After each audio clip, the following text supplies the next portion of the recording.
Hi there, in this video I'll be interviewing a harm reduction specialist about ways to reduce harm from drug or alcohol use or other kinds of behaviors that can cause problems in our lives.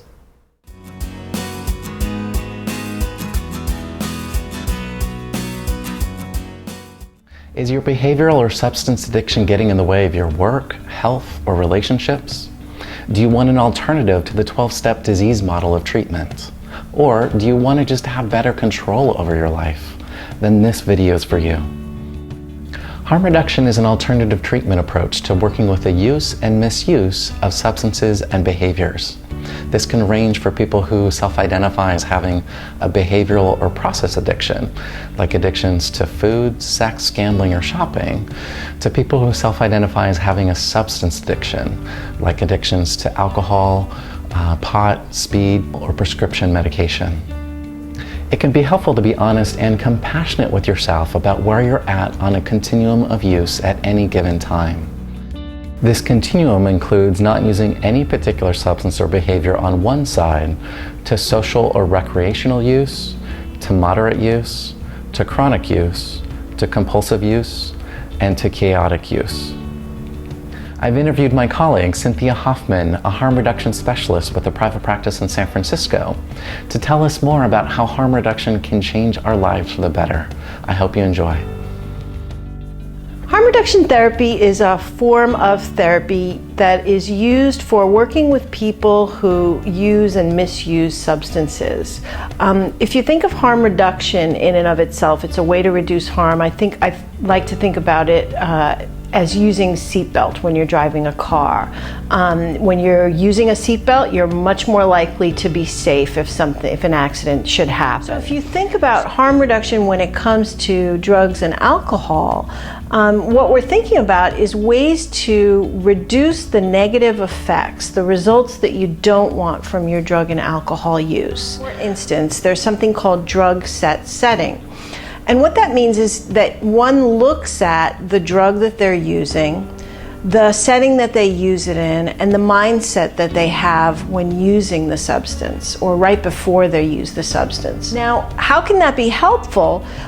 Because one of the things that we can figure out is, okay, if you're looking at what you're drinking, for instance, the drug, you can say, okay, well, I'm having X number of drinks in X number of time, and maybe I'm not drinking enough water. Maybe I need to add water.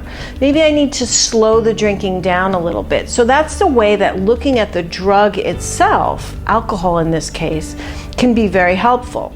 So you can look at your mindset, your emotional state, when you're about to partake in use. You can look at how is it that you're feeling. If you feel lonely or you feel disconnected, and using substances helps you feel more connected to people.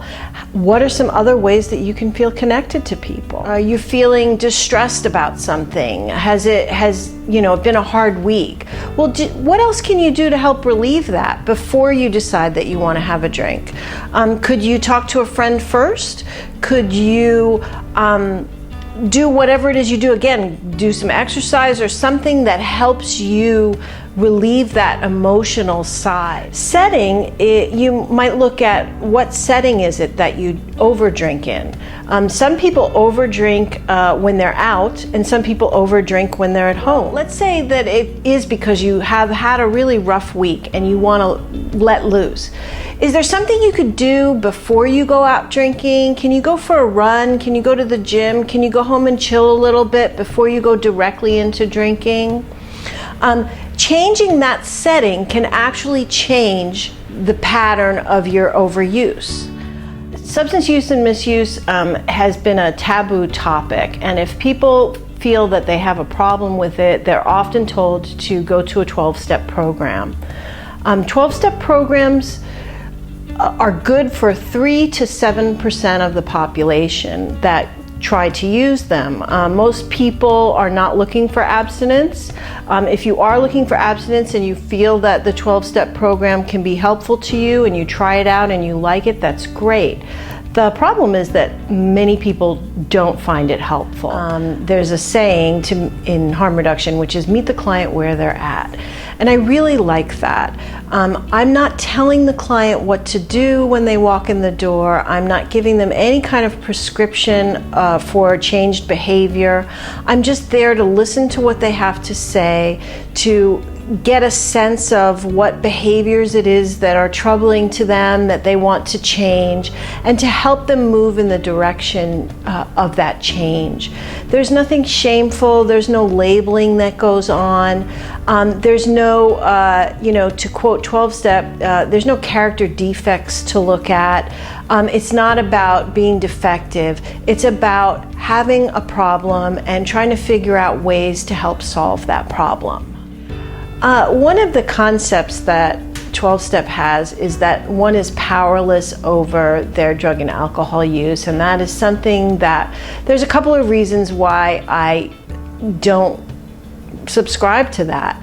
The first is that many people that use drugs and alcohol have been disempowered at some point in their life. Maybe they've experienced a trauma, or they're suffering with depression or anxiety. And so telling someone that they're powerless doesn't feel helpful to me when it comes to helping them want to change their behavior. Helping people recognize the power that they do have to make changes in their life. People change their behavior all the time. People change their behavior around drugs and alcohol all the time. So this idea that one has to first proclaim powerlessness is actually contrary to what we believe when it comes to harm reduction therapy. We do believe that people have power over their behavior and over their lives, and that knowing that they have power actually helps them to make significant changes in their life. Harm reduction therapy in a group setting can be very helpful in helping people sort of relieve their feelings of isolation and shame that can accompany substance misuse. There are also some harm reduction type groups out there. There is moderation management, which is a little prescriptive in that it talks about the number of drinks that you can have over a certain period of time with food and water, total number for the week, and there's a lot of counting involved. And some people find this very helpful to be able to check in weekly with a group of people to just say what they've been doing and whether or not they made the goals that they set, which is something I do in the groups as well. Other people might opt for something like Life Ring or Rational Recovery, which are alternative programs to 12-step, but are also abstinence-based. And I also want to be clear that abstinence is a harm reduction technique. It's on the continuum of harm reduction.